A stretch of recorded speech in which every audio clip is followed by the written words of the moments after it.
Ibrim. Es muy probable que nunca hayas escuchado esta palabra. Sin embargo, con ella comienza la historia de uno de los pueblos más estudiados y al mismo tiempo más enigmáticos de la tierra. Ya sea que abras el libro del Génesis o el Evangelio de Mateo, leas a los profetas o las epístolas del apóstol Pablo, te encuentras una y otra vez con tres nombres: Ibrim, israelitas, judíos. A veces suenan como sinónimos, a veces conllevan significados completamente diferentes. En las ilustraciones de la Biblia, en los libros de historia, en los documentales, estas tres palabras aparecen una al lado de la otra, y la mayoría de los lectores las perciben como intercambiables. Tres palabras para un solo pueblo. ¿O acaso para pueblos diferentes? Y si son diferentes, ¿en qué consiste la diferencia? ¿Por qué surgió? ¿Y por qué es importante no solo para los historiadores, sino para cualquier persona que abre la Biblia? He aquí el primer enigma de esta historia. Si se tratara simplemente de tres nombres para lo mismo, ¿por qué la Biblia los usa con tanto cuidado y de manera tan distinta? ¿Por qué el apóstol Pablo, en una breve carta, se llama a sí mismo israelita, descendiente de Abraham, e Ibrim de Ibrim, como si fueran tres afirmaciones diferentes sobre tres cosas distintas? ¿Por qué en un mismo texto a Jesús se le llama hijo de Abraham e hijo de David, como si fueran dos hechos separados y fundamentalmente importantes?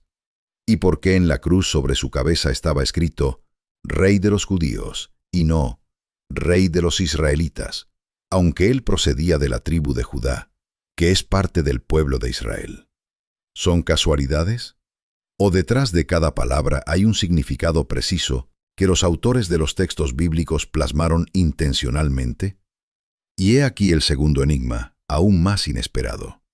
Uno de los tres términos prácticamente desapareció del lenguaje vivo mucho antes del nacimiento de Cristo. 10 de las 12 tribus que llevaban ese nombre fueron llevadas cautivas por las tropas asirias y se disolvieron entre los pueblos de tal manera que la historia desconoce su destino posterior. Pasaron a los anales como las tribus perdidas de Israel. A lo largo de los siglos, se han buscado sus rastros en Etiopía y Afganistán, en la India y Japón, en África y en el continente americano. Hasta hoy no hay pruebas convincentes. Y las dos tribus restantes le dieron al mundo un nombre que se usa hasta el día de hoy. Pero, ¿cómo sucedió que precisamente ellas sobrevivieron cuando las otras 10 desaparecieron? ¿Qué las preservó? ¿Y qué fuerza hay detrás de esta asombrosa persistencia histórica? Hoy recorreremos todo el camino, desde Abraham en Ur de los Caldeos hasta los israelitas del desierto del Sinaí, desde el reino dividido hasta los judíos de los tiempos del Nuevo Testamento. Analizaremos qué hay detrás de cada uno de los tres nombres, por qué surgieron precisamente cuando surgieron, cómo se relacionan entre sí, y qué nos dice su historia sobre cómo Dios fue construyendo su plan a lo largo de milenios. Hoy, la historia de tres nombres que juntos conforman una de las historias más asombrosas de la humanidad. Comencemos con la primera y más inusual de las tres palabras: Ibrim. ¿Qué es esto? Es una palabra hebrea antigua. En el original suena como Ibrim, es el plural de Ibri. En el ruso moderno a menudo se traduce como judíos, pero es una traducción inexacta. Borra el sentido original, que en la palabra original está contenido de manera completamente clara. La raíz de esta palabra es el verbo abar, que significa cruzar, atravesar, pasar. Literalmente, Ibri es aquel que ha cruzado, aquel que ha pasado, aquel que se encontró al otro lado. Es fundamental entender esto desde el principio. La palabra Ibrim no es una designación étnica ni el nombre de una tribu. Es una descripción de una acción, una descripción de lo que una persona hizo y en quién se convirtió como resultado de esa acción. Y el primero a quien la Biblia llama con esta palabra es Abraham, la misma persona que conocemos como Abraham, el hombre con quien todo comenzó, aquel sin el cual no habría israelitas, ni judíos, ni esa cadena de eventos que determinó la historia religiosa de la mitad de la humanidad. La primera mención de esta palabra en la Biblia está en el libro del Génesis, capítulo 14, versículo 13. Allí dice: «Vino uno de los que escaparon y dio aviso a Abraham el Hibri». Presten atención. De todas las características posibles, pastor, nómada, rico terrateniente, hombre de Dios, el texto elige precisamente esta: Abraham el Hibri, Abraham el que cruzó. ¿Por qué? Porque eso es precisamente lo que definía su esencia. La historia de Abraham comienza en Ur de los Caldeos, una de las grandes ciudades de la antigua Mesopotamia. Ur era un próspero centro de civilización, agricultura desarrollada, comercio, arquitectura, escritura. Y al mismo tiempo un centro de un sistema religioso desarrollado, donde se adoraba a múltiples dioses, principalmente al dios Luna, Nana. Abraham vivía allí. Su familia estaba allí. Sus raíces, su estatus social, su seguridad, todo estaba allí. Para el hombre del mundo antiguo, abandonar su ciudad natal significaba perderlo todo: nombre, protección, identidad. Un hombre sin ciudad y sin linaje era un nadie, un extraño, un forastero, una víctima potencial. Salir de Ur significaba voluntariamente convertirse en nadie. Y sin embargo, se fue. Los estudiosos de la historia y arqueología de Mesopotamia del segundo milenio antes de Cristo han notado desde hace tiempo un detalle característico. La decisión misma de Abraham de abandonar Ur parecía una locura desde el punto de vista de cualquier lógica práctica de esa época. Ur era una ciudad con una cultura desarrollada, escritura, vínculos comerciales. Canaán era una tierra lejana, poco conocida, con un futuro incierto. Pasar de Ur a Canaán significaba pasar de lo conocido a lo desconocido, de lo seguro a lo arriesgado, de lo rico a lo impredecible.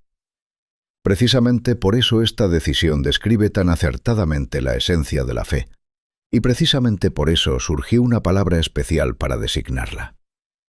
Libro del Génesis, capítulo 12, versículo 1. Y dijo el Señor a Abraham: «Vete de tu tierra, de tu parentela y de la casa de tu padre, a la tierra que yo te mostraré». Dios no dijo a dónde, dijo: «Ve, confía, cruza». Abraham pasó por Harán y luego cruzó el río Éufrates, la principal frontera geográfica del mundo de entonces, que separaba Mesopotamia de las tierras occidentales, y llegó a Canaán. Literalmente cruzó al otro lado, tanto físicamente, al atravesar el gran río, como espiritualmente, al dejar atrás el mundo de múltiples dioses y entrar en el pacto con el único Dios. Eso es lo que hay detrás de la palabra Ibrim. No es solo un detalle biográfico, es una característica teológica. Abraham fue llamado así porque hizo lo que nadie a su alrededor se atrevió a hacer. Él cruzó. Dejó la vida antigua, los dioses antiguos, la identidad antigua, y dio un paso hacia algo completamente nuevo, sin saber de antemano a dónde iba. Abraham salió sin saber a dónde iba, dirá al respecto el autor de la Epístola a los Hebreos 2 milenios después. Esto hace que la palabra Ibrim sea fundamentalmente diferente de todas las demás designaciones étnicas de esa época. Egipcio es el hombre nacido a orillas del Nilo. Filisteo es el hombre de las ciudades costeras. Pero el Ibri no es quien nació en un lugar determinado. Es quien realizó un acto determinado, o más precisamente, eligió un camino determinado. Una identidad basada no en el origen, sino en la acción. No en la sangre, sino en la decisión. Este nombre permaneció en sus descendientes. En el libro del Génesis, José, estando en la cárcel egipcia, dice de sí mismo: «Yo fui hurtado de la tierra de los Ibrim», es decir, de la tierra de la gente que cruzó en el pacto con Dios. La historia de José merece atención aparte porque es ella la que muestra cuán fuerte era esta identidad incluso en las circunstancias más desfavorables. José fue vendido como esclavo por sus propios hermanos. Lo llevaron a Egipto, al mismo país donde posteriormente sufriría todo su pueblo. Se convirtió en esclavo en la casa de un noble, luego en prisionero en una cárcel para delincuentes políticos. No tenía nada, ni libertad, ni propiedades, ni conexión con su hogar, ni ningún signo externo de pertenencia a la familia del pacto. Y sin embargo, cuando en la prisión tuvo la oportunidad de explicar quién era, no se llamó a sí mismo ni esclavo ni egipcio. Dijo: «Soy de la tierra de los Ibrim». Se identificó con la línea de la que había sido violentamente separado.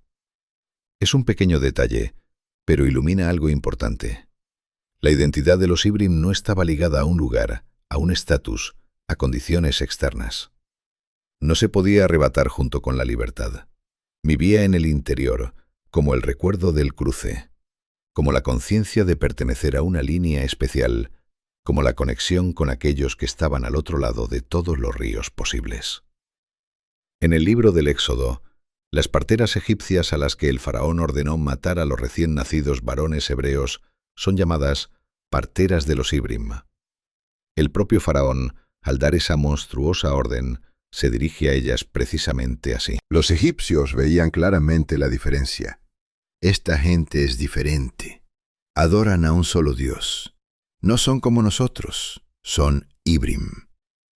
Y aquí se revela otro detalle importante. En los textos bíblicos, la palabra Ibrim suena con mayor frecuencia en boca de extranjeros cuando hablan de este pueblo. Los egipcios los llaman Ibrim. Los filisteos, en el libro de 1 de Samuel, hablan de ellos como Ibrim, y con burla. Mirad, los Ibrim salen de las cuevas donde se habían escondido. El profeta Jonás, estando en un barco que se hundía entre marineros extranjeros, y respondiendo a su pregunta sobre quién era, dice: «Soy Ibri». Esta palabra funcionaba como un marcador de forastero, de persona de otro mundo, de aquel que vive bajo otras leyes y adora a otro Dios. Para los pueblos circundantes, Ibrim era una palabra que denotaba diferencia. A esta gente no la definía de dónde venían, sino a quién pertenecían. Es importante señalar, Ibrim, en su sentido más temprano, no es una nacionalidad, es un pacto. Es la pertenencia a esa línea que comenzó con el hombre que decidió cruzar al otro lado. Todos los descendientes de Abraham a través de Isaac y Jacob llevaban este nombre. Pero, y esto es sustancial, no solo ellos. Abraham tuvo otro hijo, Ismael, nacido de Agar. También estuvo Esaú, hermano gemelo de Jacob, del que procedieron los edomitas. Técnicamente, ellos también son descendientes de Abraham el Ibri. Pero la historia del pacto tomó otro camino. Se estrechó. A través de Isaac, no de Ismael. A través de Jacob, no de Esaú. Hacia la siguiente palabra, la palabra que designa ya no una familia sino un pueblo. Israelitas. Esta palabra nace en uno de los episodios más extraños y dramáticos de toda la historia bíblica. Jacob, nieto de Abraham, hijo de Isaac, regresaba a casa después de 20 años de ausencia. 20 años había vivido con su tío Labán en Harán. 20 años atrás había huido de casa después de obtener mediante engaño la bendición de la primogenitura que correspondía a su hermano gemelo Esaú. Ahora debía encontrarse con Esaú, y Jacob temía ese encuentro. En el camino le llegó un rumor. Esaú venía a su encuentro con 400 hombres. 400 hombres es un ejército, no una delegación de paz. Jacob dividió todas sus posesiones y toda su gente en 2 campamentos. Si uno era destruido, el otro tendría tiempo de salvarse. La noche antes del encuentro la pasó solo. Y entonces ocurrió algo para lo que no tenía explicación. Alguien se le acercó y lucharon toda la noche hasta el amanecer. La Biblia dice que era un ángel del Señor. Algunos teólogos, analizando este texto, creen que se trata del mismo Dios en forma humana, como lo indican tanto el comportamiento de Jacob como el hecho de que llamó al lugar de la lucha Peniel, que significa rostro de Dios. El propio Jacob dijo: «He visto a Dios cara a cara, y ha quedado viva mi alma». La lucha fue real, no metafórica. Al amanecer, el desconocido tocó la articulación del muslo de Jacob. Jacob cojeó el resto de su vida. La herida fue real. Pero Jacob no cedió, no pidió clemencia. exigió una bendición. Este es un detalle notable.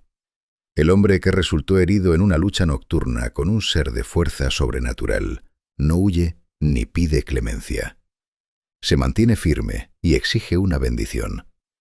Precisamente ese es el carácter por el cual se le dio un nuevo nombre. Libro del Génesis, capítulo 32, versículo 28. Y le dijo: «No se dirá más tu nombre Jacob, sino Israel, porque has luchado con Dios y con los hombres, y has vencido». Israel. Este nombre encierra varios significados que los estudiosos de las lenguas bíblicas aún debaten. La interpretación más extendida es el que luchó con Dios, o Dios lucha, Dios vence. En cualquier caso, este nombre describe una relación tensa, que requiere esfuerzo, pero auténtica. No la de un siervo sumiso, ni la de un observador pasivo, sino la de un hombre que entró en lucha con Dios, no se rindió y sobrevivió. Más aún, recibió la bendición precisamente por no haberse rendido. Este cambio de nombre no es un detalle casual. En el pensamiento bíblico, el nombre no es una simple etiqueta. El nombre expresa la esencia. Cuando Dios le da a Abraham el nuevo nombre de Abraham, no es solo un cambio de sonidos. Es una redefinición de su naturaleza y su propósito. Lo mismo ocurre con Jacob. Jacob, en traducción literal, significa algo así como el que sujeta el talón, el astuto, el que se sale con la suya. En su historia, este nombre reflejaba su tendencia a lograr sus objetivos por caminos indirectos. Así fue como obtuvo la bendición de la primogenitura de su padre ciego. Ahora recibe otro nombre: Israel, el que lucha directamente, cara a cara, sin engaños. A partir de este momento, Jacob deja de ser simplemente Jacob. Es Israel. Y sus descendientes se convierten en los hijos de Israel. En español solemos decir israelitas o hijos de Israel. Jacob Israel tuvo 12 hijos: Rubén, Simeón, Leví, Judá, Isacar, Zabulón, José, Benjamín, Dan, Neftalí, Gad y Aser. Cada uno de ellos se convirtió en el progenitor de una de las 12 tribus de Israel, la estructura nacional y religiosa que definiría la vida del pueblo durante muchos siglos. Obsérvese el desplazamiento del significado. Hebreo es una descripción de lo que hizo un hombre: cruzó. Israelita es una descripción de quien desciende uno, de Jacob Israel. La primera palabra habla de una acción, la segunda de un origen y una pertenencia a una nación. Libro del Éxodo, capítulo 1, versículo 7. Los hijos de Israel fueron fecundos y se multiplicaron, llegaron a ser muy numerosos y fuertes y llenaron la tierra. De una sola familia a todo un pueblo. Precisamente a este pueblo Dios sacó de Egipto a través de Moisés, lo condujo a través del Mar Rojo, lo alimentó con maná en el desierto, le habló con voz de trueno desde el monte Sinaí. Precisamente a este pueblo le fue dada la Torá, todo el conjunto de leyes que regulaba no solo la vida religiosa, sino también las relaciones civiles, la administración de justicia, el ciclo agrícola, las relaciones entre las personas. Precisamente de este pueblo dice el Deuteronomio: porque tú eres un pueblo santo para el Señor tu Dios. El Señor tu Dios te ha escogido para que seas su pueblo especial entre todos los pueblos que hay sobre la faz de la tierra.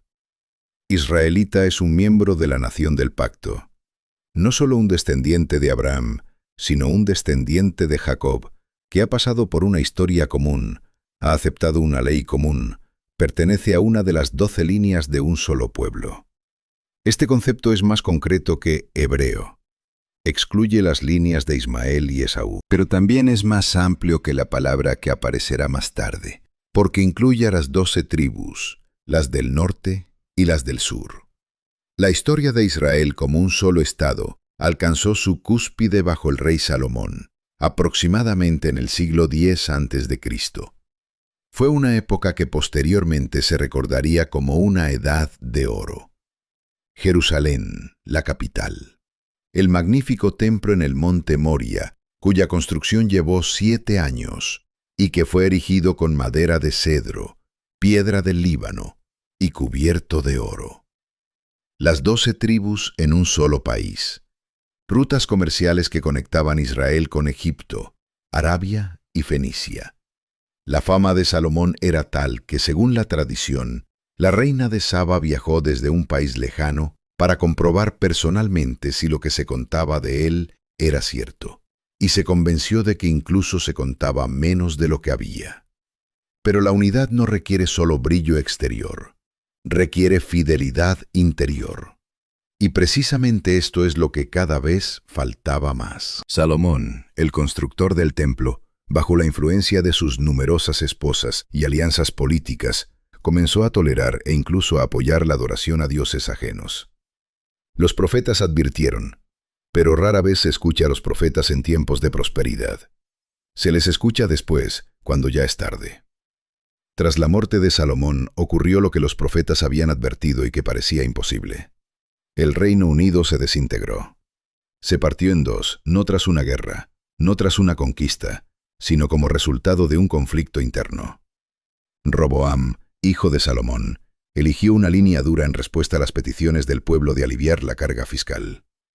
Las 10 tribus del norte se negaron a reconocer su autoridad y formaron su propio estado. Las 10 tribus del norte crearon su propio estado. Conservaron el nombre de Israel por el antepasado común.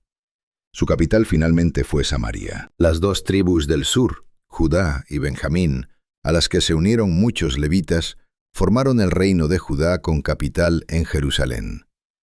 Ellos conservaron el templo, conservaron la dinastía davídica, la línea directa de descendientes del rey David. Conservaron el orden original del culto. El reino del norte tomó de inmediato un camino peligroso.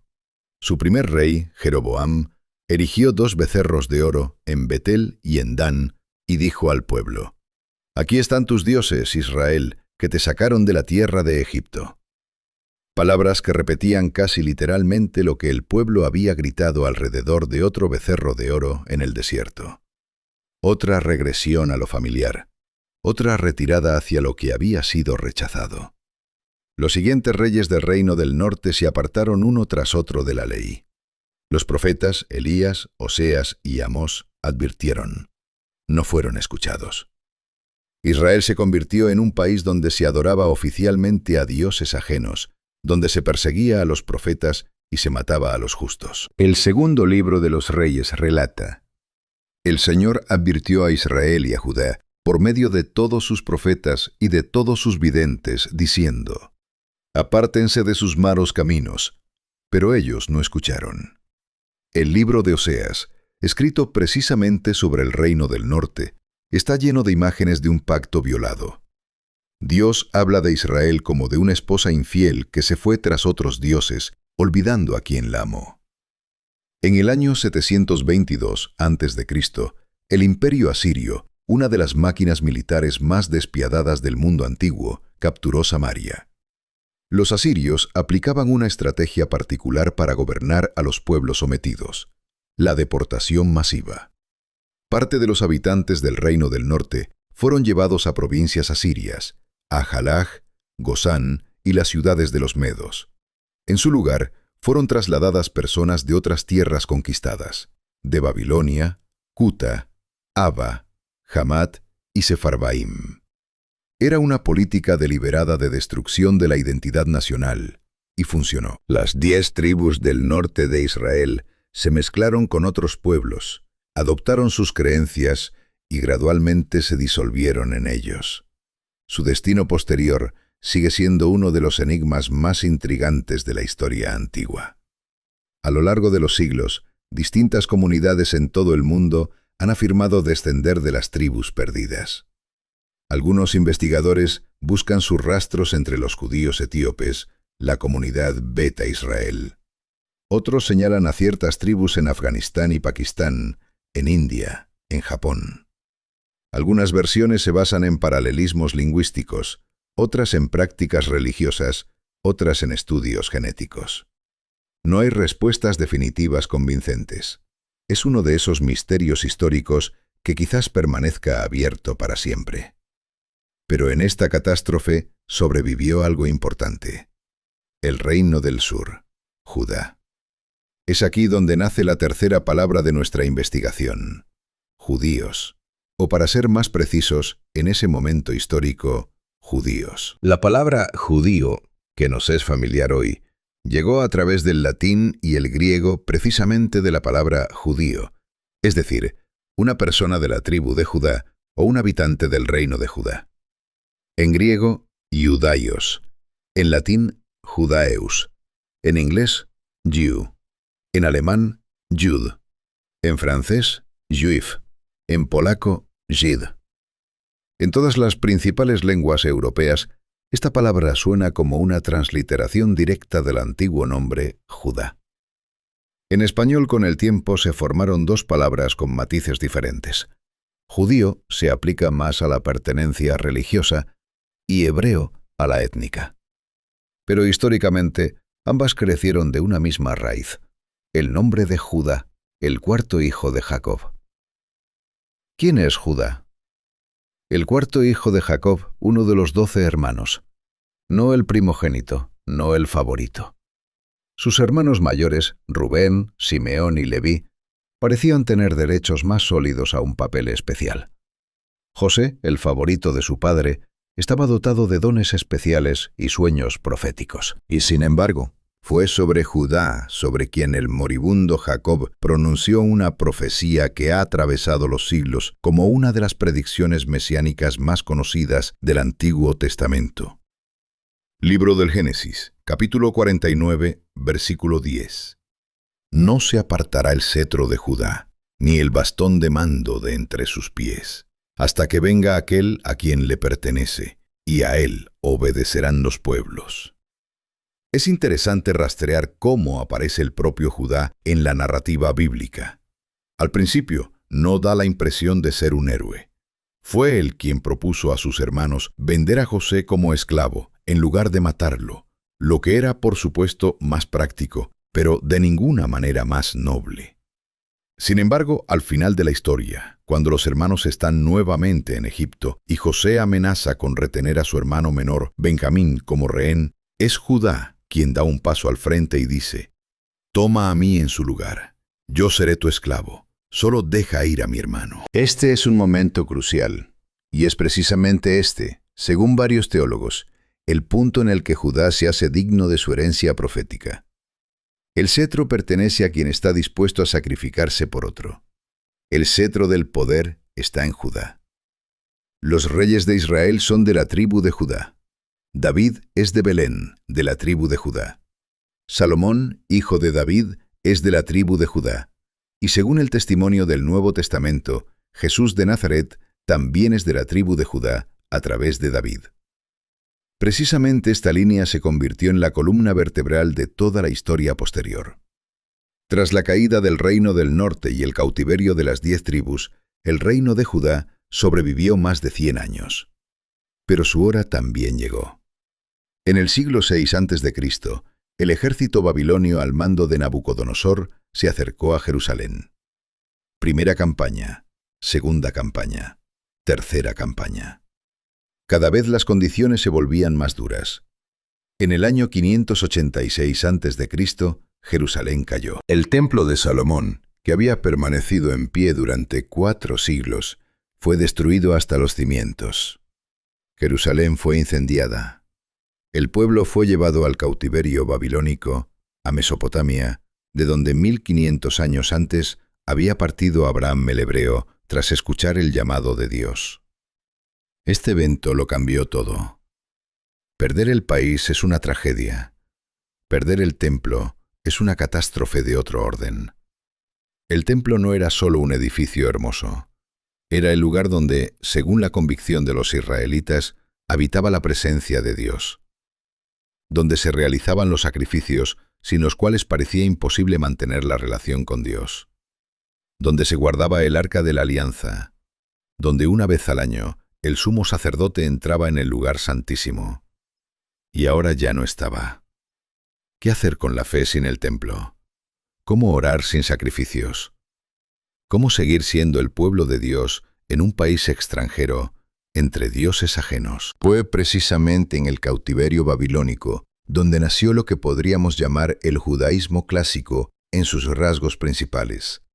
Fue allí, junto a los ríos de Babilonia, como diría después el autor del Salmo 136, donde el pueblo encontró la manera de preservarse sin el templo, a través de la sinagoga, la reunión de creyentes para la oración y la lectura de las Escrituras, a través del estudio de la Torá, a través de la observancia del sábado, a través de la fidelidad a las leyes alimentarias y rituales. Fue una revolución cultural y religiosa forjada en el crisol del exilio. Los historiadores que estudian este período señalan una paradoja asombrosa. Precisamente en Babilonia, en el cautiverio, lejos de Jerusalén y del templo destruido, la vida religiosa del pueblo judío no se extinguió, sino que se profundizó y sistematizó. Precisamente en esta época, según varios investigadores, se llevó a cabo una extensa edición y recopilación de los textos sagrados. Fue entonces cuando la sinagoga, como institución, se convirtió en el centro de la vida comunitaria, una institución que demostró ser tan viable que sobrevivió a todas las dispersiones posteriores y existe hasta el día de hoy. Fue en Babilonia donde se formó ese tipo de identidad judía que permitía preservarse en minoría, rodeado de una cultura ajena, sin un estado propio. Una identidad basada no en el territorio ni en el poder, sino en el texto, en la memoria y en la observancia de la ley. Cuando el rey persa Ciro el Grande conquistó Babilonia en el año 538 a.C., emitió un decreto que permitía al pueblo judío regresar a su patria y reconstruir el templo. Una parte del pueblo aprovechó este permiso, y fueron ellos quienes regresaron a Jerusalén y pusieron los cimientos del segundo templo. Otra parte permaneció en la diáspora, en Babilonia y otras ciudades del imperio persa. Pero tanto unos como otros ahora se llamaban con una sola palabra: judíos. La palabra se convirtió en la designación de todo un pueblo, con su historia, sus textos, su memoria y su fidelidad al pacto. Libro de Esdras, capítulo 4, versículo 12. Los enemigos de Israel escriben al rey persa: «Sepa el rey que los judíos, a quienes tú dejaste partir de tu lado, han venido a nosotros, a Jerusalén, y están reconstruyendo esa ciudad rebelde y perversa». No israelitas, judíos. Ya en la correspondencia oficial del siglo V a.C., esta palabra se había convertido en la denominación estándar del pueblo. El libro de Esther es especialmente revelador. La acción transcurre en la corte persa, en Susa, capital del imperio persa. Y en todas partes de este libro, el pueblo es llamado judíos o judeos. Sin embargo, uno de los protagonistas principales, Mardoqueo, es de la tribu de Benjamín, no de la tribu de Judá. Pero aún así se le llama judío. Judeo. Esto nos revela algo importante. Para esta época, la palabra judío ya había trascendido la pertenencia a una tribu concreta. Se había convertido en un nombre común para todo el pueblo del pacto que sobrevivió a la catástrofe, para la gente de Judá, Benjamín, los levitas y todos los demás que permanecieron fieles. La palabra se transformó en un término paraguas. Precisamente esta palabra domina los textos del Nuevo Testamento. Cuando los magos llegan a Jerusalén, preguntan: ¿dónde está el rey de los judíos que ha nacido? Cuando Pilato interroga a Jesús, le hace la pregunta: ¿eres tú el rey de los judíos? Cuando sobre la cruz clavan una inscripción en 3 idiomas para que todos la lean, allí está escrito: Jesús de Nazaret, rey de los judíos. Desde el nacimiento hasta la muerte, Jesús es identificado consistentemente con esta palabra.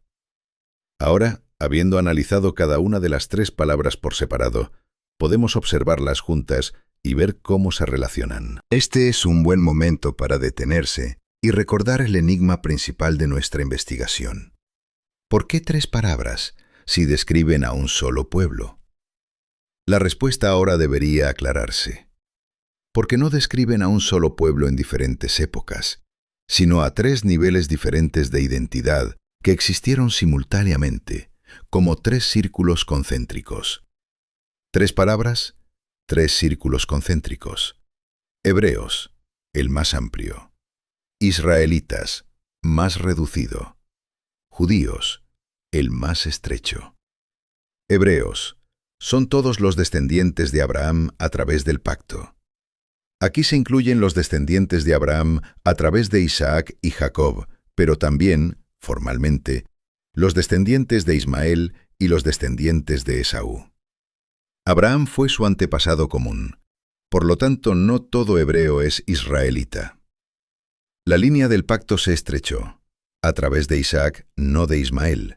A través de Jacob, no de Esaú. Israelitas son específicamente los descendientes de Jacob Israel. Las 12 tribus, un solo pueblo, que salió de Egipto, recibió la Torá, entró en la tierra prometida. Todo israelita es hebreo, pero no todo hebreo es israelita. Cuando el Reino Unido se desintegró y las 10 tribus del norte fueron llevadas cautivas, la palabra israelita permaneció como un gran título histórico y espiritual, pero en la vida cotidiana se usaba cada vez menos. La identidad práctica del pueblo del pacto ahora se expresaba con otra palabra. Judíos. Son aquellos que provienen del reino del sur, Judá, Benjamín, los levitas y quienes se unieron a ellos. Después del cautiverio y la dispersión, esta palabra se convirtió en la denominación común para todo el pueblo del pacto, independientemente de la tribu concreta. Todo judío es israelita, porque desciende de Jacob. Todo israelita es hebreo, porque desciende de Abraham. Pero no todo hebreo es israelita, y no todo israelita es judío en el sentido histórico. Se puede representar así: un círculo grande, hebreos. Dentro de él, un círculo menor, israelitas. Dentro de él, uno aún menor, judíos. Cada siguiente está incluido en el anterior, pero no al revés. Todo judío es israelita y hebreo. No todo israelita es judío. No todo hebreo es israelita. El apóstol Pablo en sus cartas demuestra esto con una precisión asombrosa. En la epístola a los Romanos escribe: Yo también soy israelita, descendiente de Abraham, de la tribu de Benjamín. 3 afirmaciones sobre una misma persona. Primera, israelita, descendiente de Jacob. Segunda, descendiente de Abraham, hebreo, vinculado al pacto original. Tercera, de la tribu de Benjamín, judío, porque Benjamín era parte del reino sureño de Judá. En la epístola a los Filipenses va aún más lejos. Circuncidado al 8º día, del linaje de Israel, de la tribu de Benjamín, hebreo de hebreos, en cuanto a la ley, fariseo. De nuevo, los 3 niveles de identidad en una sola frase. Esto no es casual. Pablo es un teólogo de primera clase y un maestro del lenguaje preciso. Cuando usa 3 palabras diferentes, se refiere a 3 cosas distintas. Y comprender estas 3 cosas cambia cómo leemos toda la Escritura. Es característico que en sus cartas Pablo utilice los 3 términos dependiendo de qué aspecto de la identidad quiere enfatizar en un contexto concreto. Cuando necesita señalar la pertenencia nacional e histórica al pueblo del pacto, dice israelita. Cuando quiere subrayar la profundidad del vínculo con la vocación y el idioma originales, hebreo de hebreos.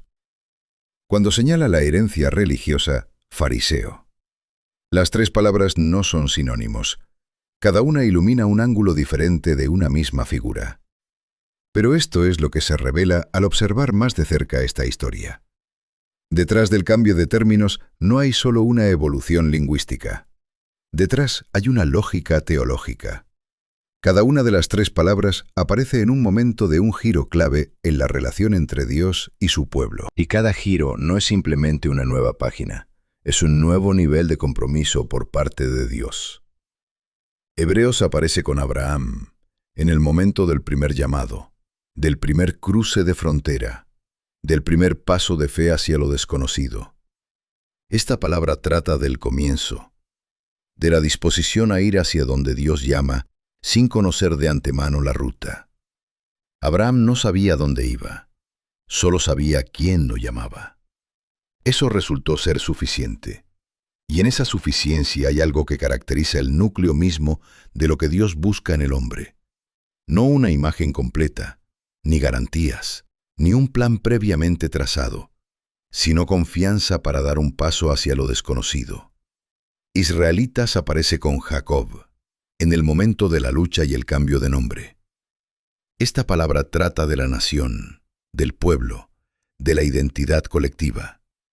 Ya no es una sola persona siguiendo a Dios, sino todo un pueblo forjado por una historia común.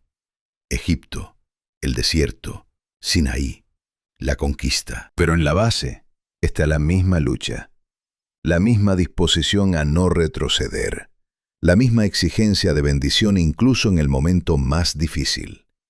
Israel como pueblo hereda el carácter de su fundador, la disposición a luchar, a no marcharse, a permanecer hasta el amanecer. Judíos aparece en el momento de la catástrofe y la supervivencia. Cuando todo se derrumbó, el templo, el reino, la tierra, este pueblo se preservó a sí mismo mediante la fidelidad a la palabra.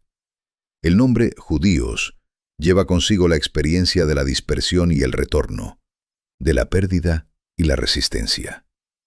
Esta palabra trata de la supervivencia y la continuidad, de que el pacto es más fuerte que la catástrofe, de que la identidad, arraigada en el texto y en la memoria, resulta ser más sólida que la identidad arraigada en el territorio y el poder estatal.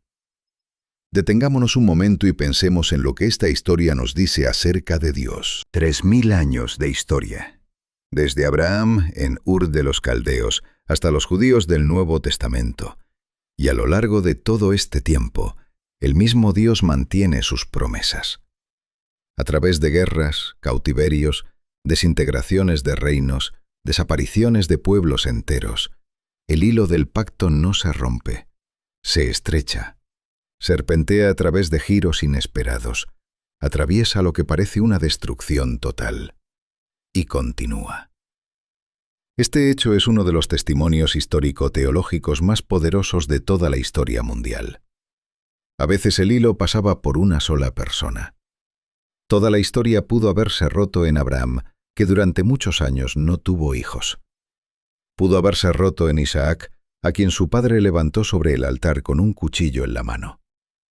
Pudo haberse roto en Jacob, huyendo de su hermano enfurecido. Pudo haberse roto en José, arrojado a un pozo y vendido como esclavo. Una y otra vez, la historia alcanzaba un punto donde la continuación parecía físicamente imposible y continuaba. Teólogos e historiadores interpretan de manera diferente esta regularidad, pero el hecho mismo es difícil de refutar. Ninguno de estos hombres sobrevivió y triunfó gracias a sus propias fuerzas o a la suerte. Cada vez intervenía algo que cambiaba el curso de lo imposible. Lo mismo es cierto a escala de pueblo. Israel fue esclavo en Egipto y salió. Fue rodeado en el desierto sin comida ni agua, y fue alimentado. Fue conquistado por asirios y babilonios, y sobrevivió. Fue dispersado por todo el mundo, y se preservó. Fue destruido en el siglo XX en una escala sin precedentes en la historia, y aún así continúa existiendo. La historia de este pueblo es la historia de que el pacto es más fuerte que cualquier fuerza dirigida contra él. Existe un serio enigma histórico que los estudiosos discuten desde hace varios siglos. La mayoría de los grandes pueblos de la antigüedad, sumerios, acadios, fenicios, asirios, desaparecieron. Sus lenguas están muertas, sus religiones olvidadas, sus culturas existen solo en vitrinas de museos y en tablillas de arcilla. El pueblo cuya historia comenzó con un nómada que cruzó un río hacia la tierra prometida, continúa existiendo. Su idioma, que murió como lengua hablada aproximadamente en el siglo IV a.C., fue revivido en el siglo XX y se convirtió en el idioma oficial de un nuevo estado. Sus textos sagrados son leídos y estudiados por miles de millones de personas en todo el mundo. Sus tradiciones se conservan en comunidades de 6 continentes. Muchos historiadores, incluidos aquellos alejados de la interpretación religiosa de estos hechos, reconocen. Desde el punto de vista de la lógica puramente histórica, este pueblo no debería haber sobrevivido. pero sobrevivió. La historia de las tres palabras, hebreos, israelitas, judíos, es una de las respuestas a la pregunta de ¿por qué? Ahora pasemos a cómo esta historia se desarrolla en el Nuevo Testamento, y lo que dice no solo sobre un pueblo, sino sobre cada persona que lee este texto hoy.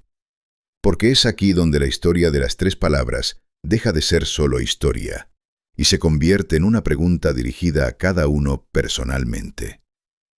A principios del siglo I de nuestra era, la palabra judío o judeo es la denominación estándar para el pueblo del pacto. Así se presenta Jesús en el diálogo con la mujer samaritana junto al pozo. La salvación viene de los judíos. Así lo identifican todos los participantes de su juicio y ejecución. Así es descrito en las genealogías de Mateo y Lucas: descendiente de Abraham, descendiente de Jacob, de la tribu de Judá, del linaje de David. La genealogía al comienzo del Evangelio de Mateo no es solo una lista de nombres, es un manifiesto teológico. Cada nombre en esta lista es un eslabón en la cadena del pacto. Desde Abraham el hebreo, pasando por Jacob Israel, pasando por Judá el progenitor, pasando por David el rey, hasta Jesús de Nazaret. En Jesús, según la convicción de los autores del Nuevo Testamento, se cumplen las tres líneas de esta historia simultáneamente. Esto no es una coincidencia casual ni un simple detalle biográfico. Es un argumento teológico. La historia de los tres nombres llegó a su punto de convergencia. Como hebreo, él cumple el pacto de Abraham. El apóstol Pablo en la epístola a los Gálatas escribe: «Las promesas fueron dadas a Abraham y a su descendencia». Y añade, no dice «y a los descendientes», como refiriéndose a muchos, sino a uno, y a tu descendencia, que es Cristo. Es decir, la gran promesa dada a Abraham junto al río que cruzó, la promesa de que en él serían benditas todas las naciones de la tierra, encuentra su cumplimiento precisamente en él. Abraham cruzaba el río hacia lo desconocido. Según la palabra del Nuevo Testamento, Jesús vino para abrir el paso de la muerte a la vida para toda la humanidad. Como israelita, Él recorre el camino que Israel como pueblo recorrió con errores y caídas. Los 40 días de ayuno en el desierto son un paralelo directo con los 40 años de peregrinación. Las tentaciones a las que fue sometido en el desierto son las mismas categorías de tentaciones ante las que cayó el pueblo en el desierto. El pan, poner a prueba a Dios, la adoración a otro. Israel cayó una y otra vez. Según la convicción de los autores de los Evangelios, Jesús resistió, como el israelita perfecto que recorrió todo el camino sin desviarse. Precisamente por eso Mateo cita al profeta Oseas: «De Egipto llamé a mi hijo». Palabras dichas sobre Israel las aplica a Jesús. La historia de Israel y la historia de Jesús se superponen intencionadamente. Como judío de la tribu de Judá, él cumple la profecía de Jacob sobre el cetro que no se apartará de Judá. Apocalipsis capítulo 5, versículo 5.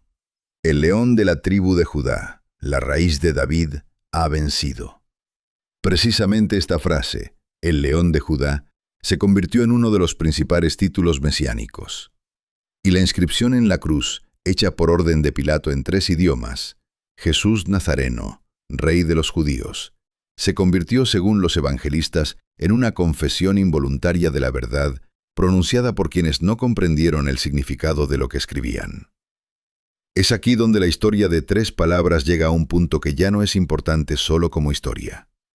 El apóstol Pablo en la epístola a los Romanos plantea la pregunta directamente. No es judío el que lo es exteriormente, ni es la circuncisión la que se hace exteriormente en la carne, sino que es judío el que lo es en lo interior, y la circuncisión es la del corazón, en espíritu, no en letra.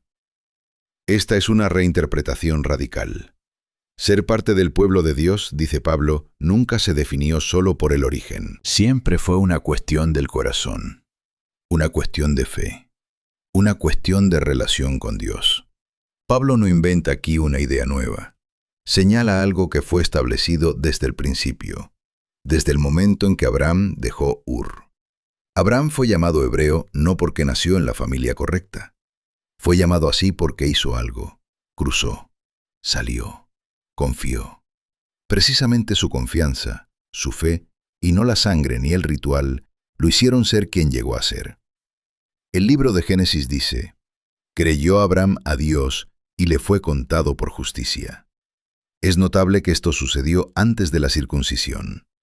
Abraham fue llamado justo por fe, antes de recibir la circuncisión como señal del pacto. Por lo tanto, la señal del pacto confirmó lo que ya había en el corazón.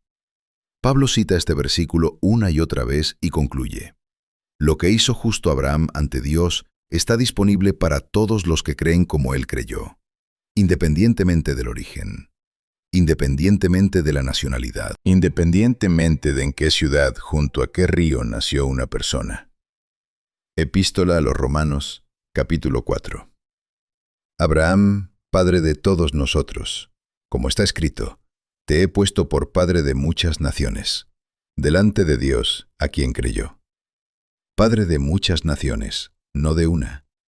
Cuando Dios cambió el nombre de Abraham a Abraham, la letra H fue añadida del mismo nombre de Dios.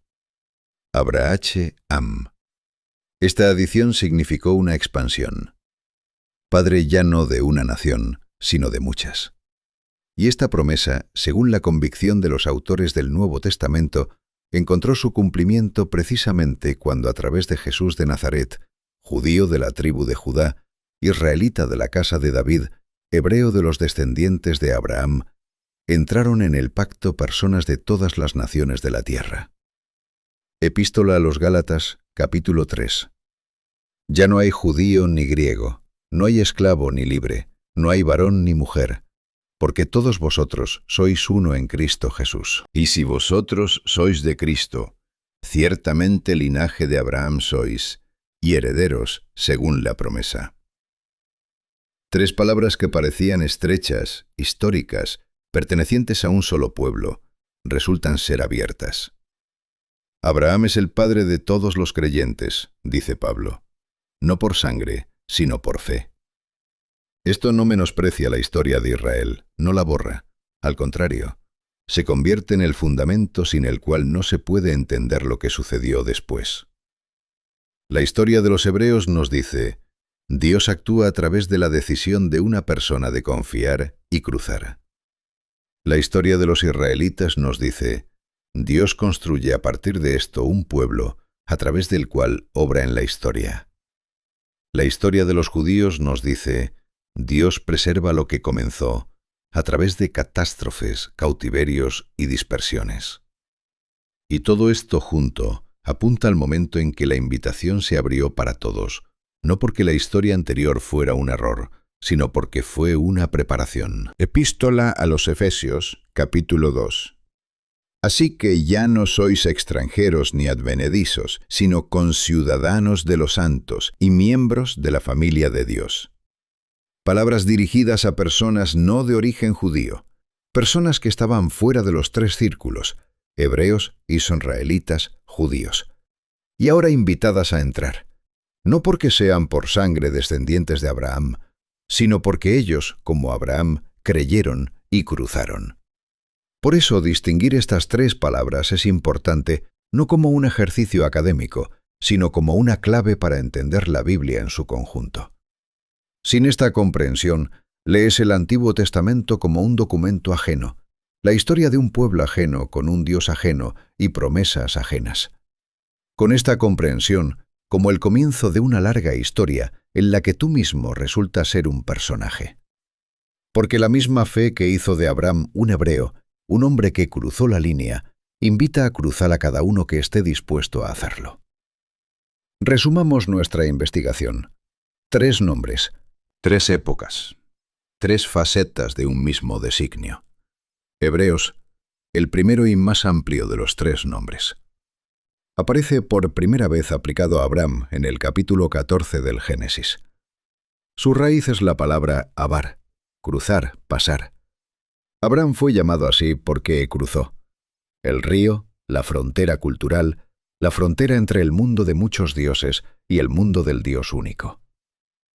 Hebreos es una palabra sobre la fe como acción, sobre la disposición a salir de los límites conocidos, sobre el primer paso hacia lo desconocido. Precisamente por eso esta palabra es la primera. Todo comenzó con un cruce, con la disposición a dejar lo familiar por lo prometido. Para aquellos de nosotros que hoy miramos esta historia desde fuera, la palabra Hebreos lleva consigo un desafío especial. El cruce no es solo lo que hizo un hombre hace 3000 años. Es una descripción de lo que sucede en el corazón de cada persona que decide salir de lo familiar hacia lo desconocido, pero prometido. Israelitas, el segundo nombre, más estrecho. Nace del nuevo nombre dado a Jacob después de la lucha nocturna junto al río Jaboc.